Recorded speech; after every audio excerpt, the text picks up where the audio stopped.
Fernando ने cigarette जलाई, तभी अचानक एक कार गुजरी और उस पर पानी छिड़क दिया। सिगरेट भीग कर बुझ गई तो उसने उसे फेंक दिया। सिगरेट पानी के साथ बहती हुई सड़क के नाले में चली गई। फर्नांडो जिज्ञासा से उस सिगरेट को बहते हुए देखता रहा जब तक कि वह नाले में गायब नहीं हो गई। फिर उसने ऊपर देखा, सामने एक मशहूर बैंक था। वह कुछ पल सोच में पड़ा और फिर नाले के पानी के बहाव को फॉलो करते हुए नाले के आउटलेट तक पहुंचा। आउटलेट पर जाकर उसने नीचे देखा और फिर सामने बैंक की ओर देखा। अचानक उसके मन में एक साहसी विचार आया। उसने तुरंत अपने दोस्त को बैंक के सामने बुलाया। रात शांत थी। दोनों ने नाले में टेप मापने वाली पट्टी, टेप मेजर, नीचे डाली और फिर नाले के आउटलेट तक पहुंचे। थोड़ी देर बाद फर्नांडो टेप माप तक पहुंच गया। माप देखकर उसे समझ आया कि यह जगह बैंक के मुख्य दरवाजे से सिर्फ 18 मीटर दूर है, यानी यहाँ से बैंक की तिजोरी तक सुरंग खोदी जा सकती है। फिर दोनों घर लौटकर योजना बनाने लगे, लेकिन सही से सुरंग खोदने के लिए उन्हें नाले से बैंक का सही सही फासला पता होना जरूरी था। सीधे स्केल लेकर नापना सबके सामने संभव नहीं था। काफी सोचने के बाद फर्नांडो ने अपने दोस्त डियाजा से कहा कि साइकिल के पहिए की 28वीं तील स्पोकन पर निशान लगाओ। फिर वे आम राहगीर की तरह साइकिल घसीटते हुए मैनहोल, नाले का ढक्कन से बैंक तक ले गए और पहिए के घूमने की गिनती की। इस तरह उन्होंने आसानी से दूरी नाप ली। अब फर्नांडो को सिर्फ गणित का साधारण सवाल हल करना था। मैनहोल से बैंक के दरवाजे तक की दूरी 6.5 मीटर थी और बैंक से तिजोरी तक की दूरी 18 मीटर। फर्नांडो ने पाइथागोरस प्रमेय और त्रिकोणमिति का उपयोग करके सुरंग की लंबाई और कोण निकालने शुरू किए। हालांकि उनके पास अब स्पष्ट आंकड़े थे, लेकिन वे योजना शुरू नहीं कर पाए। इसके लिए फर्नांडो को बैंक की तिजोरी की सही जगह भी जाननी थी। इसके लिए वह ग्राहक बनकर बैंक के अंदर लेन देन करने गया। फर्नांडो चोरी छिपे एक डिजिटल कैमरा लेकर बैंक के पिछले दरवाजे की तस्वीरें खींचने गया। फिर आराम से बैंक की लॉबी में दाखिल हुआ। वहां भी उसने कैमरा निकालकर सीसीटीवी कैमरे और पूरे हॉल की तस्वीरें ली।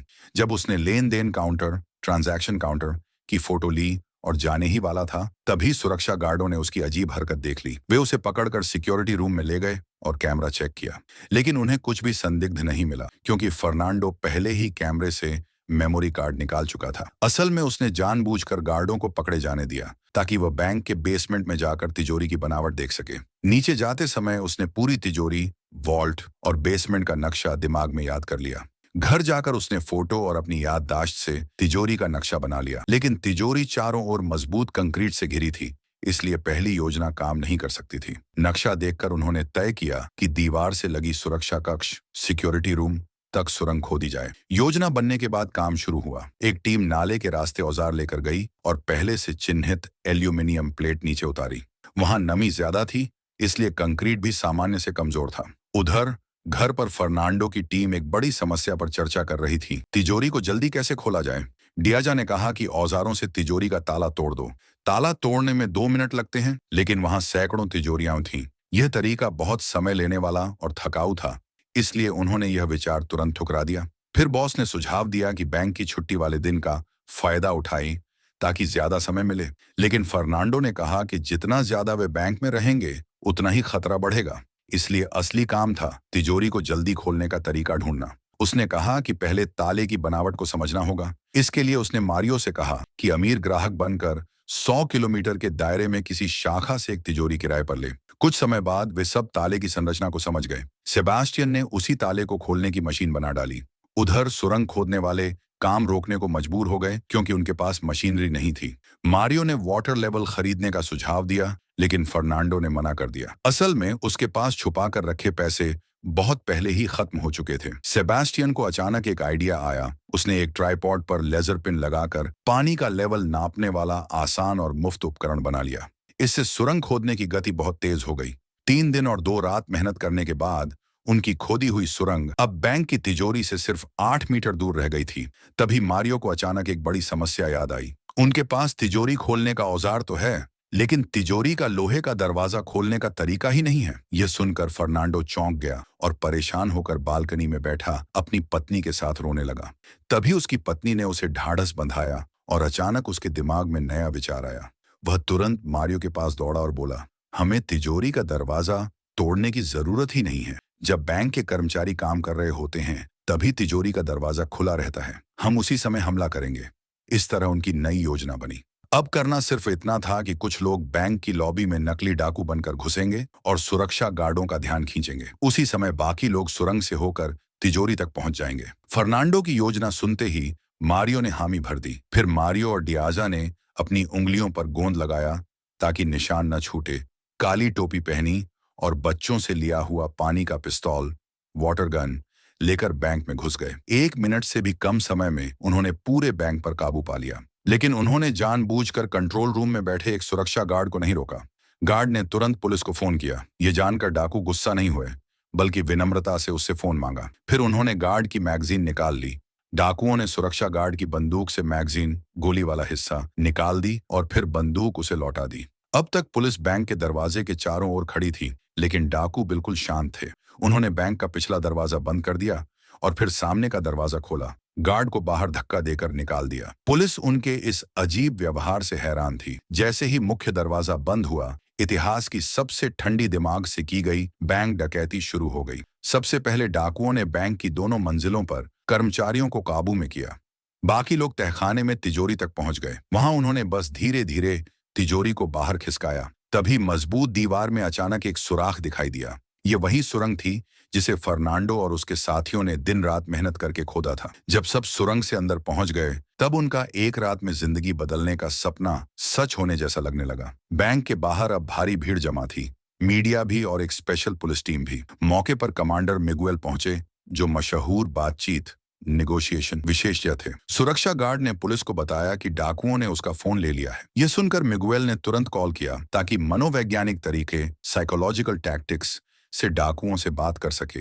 लेकिन उससे पहले ही एक डाकू ने बीच में बात काट दी। दरअसल 1 हफ्ता पहले ही डाकुओं ने मिगुएल की लिखी किताब पढ़ ली थी ताकि उसकी हर चाल का जवाब दे सकें। उन्होंने अपनी सारी बचत खर्च करके एक एक्टिंग क्लास भी ज्वाइन की थी। यहाँ तक कि डकैती शुरू होने से पहले भी मारियो आईने के सामने खड़े होकर अभिनय, एक्टिंग की प्रैक्टिस कर रहा था। असल में मारियो ने यह सब इसलिए किया था ताकि बातचीत नेगोशिएशन के दौरान पुलिस को उलझाकर अपने साथियों को वक्त दिला सके, ताकि बाकी लोग तिजोरी की सारी अलमारियां खाली कर लें। तिजोरी वॉल्ट में पहुंचते ही फर्नांडो और उसके साथी तुरंत औजार लगाकर काम पर लग गए। अब समय बहुत कीमती था। ताले खोलने वाली मशीन की मदद से फर्नांडो ने पहला लॉकर खोला, लेकिन उसमें कुछ भी नहीं था। फिर भी उसने हिम्मत नहीं हारी और दूसरा लॉकर खोला। उसमें बहुत सारे पैसे थे। फर्नांडो खुश होने ही वाला था कि तीसरा लॉकर खोला तो उसमें सफेद पाउडर, शायद नशीला पदार्थ था। ये देखकर उसने जल्दी से सब कुछ वापस रख दिया। लेकिन वहां तो सैकड़ों लॉकर थे और असली मजेदार घटनाएं अभी बाकी थीं। उधर पुलिस अभी भी बैंक के बाहर इंतजार कर रही थी। वे अब तक यही समझ रहे थे कि यह बस बेतरतीब चोरों का झुंड है। इसलिए उन्होंने सख्त कार्रवाई नहीं की, बल्कि बातचीत करके मामला सुलझाने की कोशिश की। मिगुएल लगातार डाकुओं को आत्मसमर्पण, सरेंडर करने और सब कुछ मानने की सलाह देता रहा। उसने यह भी धमकाया कि बैंक को चारों ओर से इतना घेर लिया गया है कि मक्खी भी नहीं निकल सकती। साथ ही पुलिस ने गुप्त रूप से कुछ जवानों को बैंक की छत पर चढ़ने का आदेश भी दिया। लेकिन यह डाकुओं से बड़ी भूल साबित हुई। थोड़ी देर बाद एक डाकू ने छत पर हलचल सुन ली और मिगुएल को गुस्से में कहा, अगर 1 मिनट में पुलिस छत से नहीं हटी तो वे इसके लिए जिम्मेदार होंगे। यह सुनकर मिगुएल को अपने जवानों को तुरंत छत से हटने का आदेश देना पड़ा। इसके बाद डाकुओं ने मांग रखी कि बातचीत के लिए कमांडिंग ऑफिसर को अंदर भेजा जाए ताकि बंधकों, हॉस्टेजेस की सुरक्षा बनी रहे। मिगुएल मान गया, लेकिन लगभग 1 घंटे तक कोई नहीं आया। तब डाकुओं ने खुद कॉल करके पूछा कि कमांडर अभी तक क्यों नहीं पहुंचे। असल में ये सब उन्होंने अपने साथियों को और समय दिलाने के लिए किया था। थोड़ी देर बाद कमांडिंग ऑफिसर मौके पर आ गए। जैसे ही फोन जुड़ा, डाकू ने उन्हें जोर से डांट लगाई और अपनी शर्तें रखी। उसने कहा कि आधे घंटे में उसे वकील से मिलना है और मिगुएल को उस वकील का नंबर भी दे दिया। लेकिन पुलिस ने पाया कि यह नाम नकली था।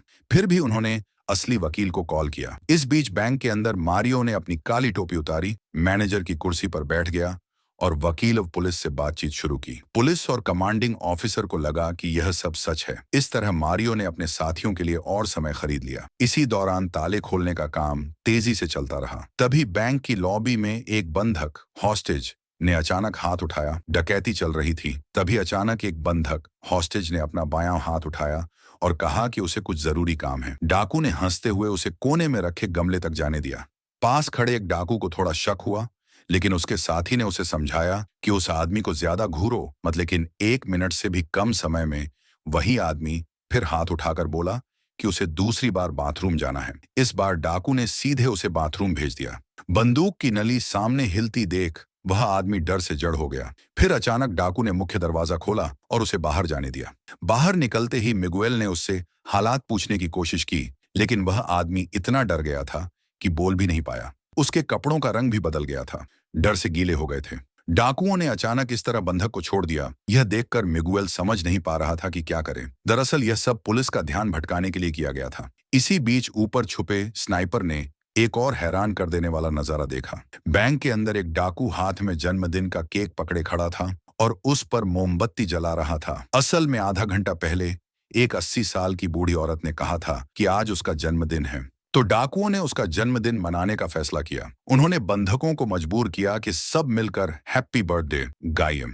फिर उस बूढ़ी औरत को सम्मान से बाहर छोड़ भी दिया। यह दृश्य देखकर अनुभवी कमांडर मिगुएल भी समझ नहीं पा रहे थे कि यह डाकू आखिर किस तरह के लोग हैं। इस दौरान मारियो और उसके साथियों की बातचीत से फर्नांडो को और वक्त मिल गया और वह तिजोरियां खोलता रहा। लेकिन अब एक नई समस्या आ गई। ताले खोलने वाली मशीन लगातार चलने से ज्यादा गर्म हो गई थी और अब कुछ समय तक काम नहीं कर सकती थी। अब उनके पास कोई चारा नहीं था, बस इंतजार करना पड़ा।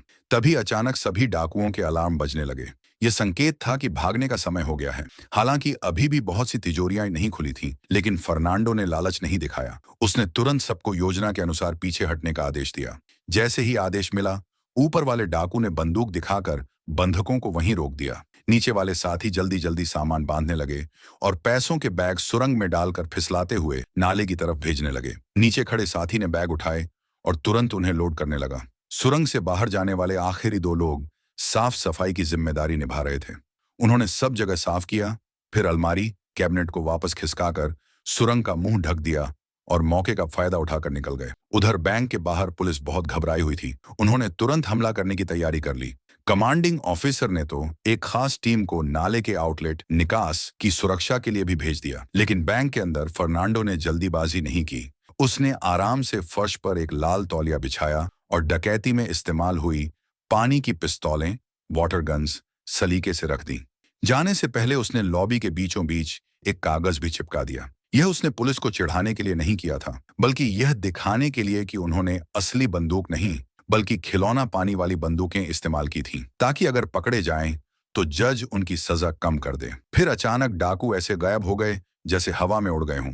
जब पुलिस बैंक में घुसी तो उन्हें केवल बंधक ही जमीन पर लेटे मिले, डाकू कहीं नहीं दिखे। गहराई से जांच करने पर कमांडर मिगुएल को जमीन के नीचे के निशान नजर आए। उसने अपने सिपाहियों को बुलाकर लोहे की अलमारी हटवाई और दीवार में छिपी सुरंग का राज पता चला। मिगुएल को पूरा यकीन था कि डाकू पकड़े जाएंगे, क्योंकि उसने आउटलेट पर पहले से ही पुलिस तैनात कर रखी थी। लेकिन उसे क्या पता था कि फर्नांडो और उसके साथी उसी रास्ते से नहीं भागे, बल्कि उन्होंने पानी की धारा के उलटे सुरंग के अंदर गहराई में जाना चुना। वहां उनके साथी पहले से इंतजार कर रहे थे। उन्होंने जल्दी से कार का दरवाजा खोला, गाड़ी का नीचे वाला हिस्सा अंडर कैरेज हटाया और ऊपर का मैनहोल कवर उठाया। इस तरह उनका गुप्त भागने का रास्ता तैयार हो गया।